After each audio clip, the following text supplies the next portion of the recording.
Благословенная вода. Японский ученый Масару Эмото открыл секреты воды Замзам.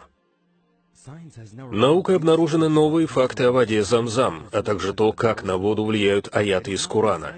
Научно доказано, на воду влияет то, что рядом с ней произносится. Японский ученый Масару Эмото первым начал эксперименты с водой, после того, как прочел где-то, что каждая снежинка, падающая с неба, уникальна. Он хотел развенчать эту теорию, интуиция ученого подсказывала ему, что это не может быть правдой. Геометрическая форма снежинки определяется ее химическим составом. Структура воды хорошо известна: 2 атома водорода и 1 атом кислорода. Поэтому как могут снежинки, падающие с неба, отличаться друг от друга? Он сказал: «Я решил доказать, что эта теория ошибочна».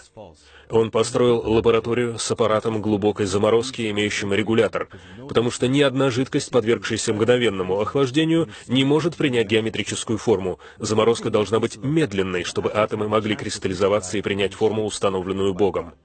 Ученый установил этот аппарат в холодную комнату с температурой минус 7 градусов по Цельсию, а также несколько микроскопов с камерами, чтобы сфотографировать снежинки до того, как они растают.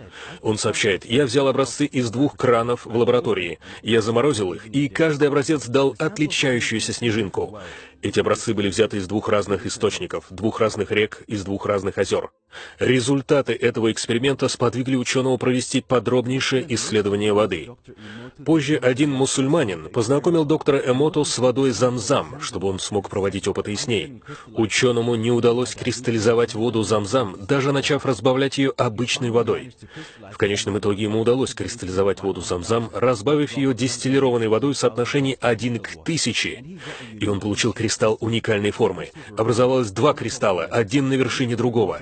Коллега ученого сказал, что 2 кристалла могли образоваться из-за того, что вода Замзам состоит из 2 слов «зам» и «зам», Аллах знает лучше.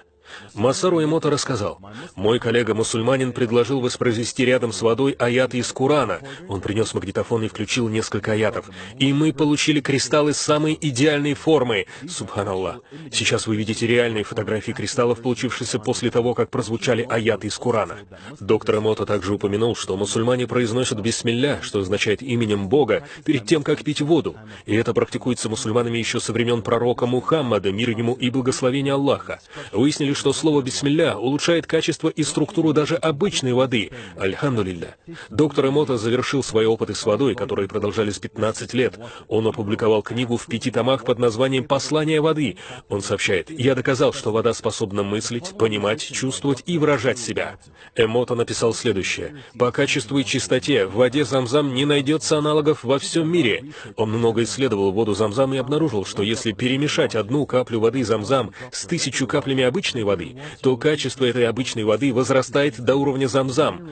По содержанию микроэлементов вода Замзам значительно превосходит любую другую воду, которую он тестировал. Он также обнаружил, что качество воды Замзам не меняется со временем. Даже после того, как он переработал ее, изменений не было, она все еще была чистая.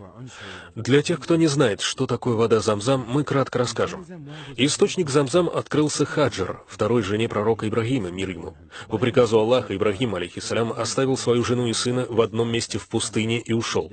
Она отчаянно искала воду для своего младенца-сына, но не могла найти, так как Мекка находится в горячей сухой долине всего лишь несколькими источниками воды. Хаджар в палящий зной 7 раз пробежала между холмами Сафа и Марва в поисках воды, с каждой секундой все больше изнывая от жажды. Аллах послал ангела Джибриля, алейхиссалям, который ударил своим крылом о землю, и оттуда хлынула вода Замзам. Похожая история об источнике также упоминается и в Библии. Ибрагим, алейхиссалям, восстановил дом Аллаха Каабу рядом с источником Замзам, здание, которое изначально было возведено пророком Адамом, алейхиссалям. Сегодня мусульмане со всего мира направляют свой лик в сторону Каабы, совершая молитву 5 раз в день.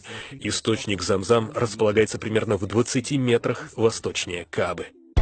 Воистину, в небесах и на земле есть знамения для верующих.